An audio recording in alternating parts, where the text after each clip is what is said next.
So, soft opening ng munting laundry shop ngayon.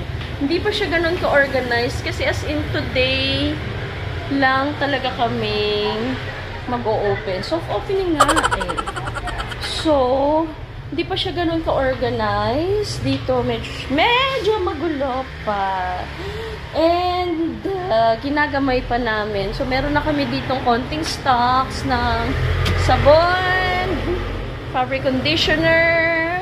Ito na yung mga nakapilang labahin. Dito merong libre galing sa supplier. Yan. Halaban na kayo. Sige na, tara na.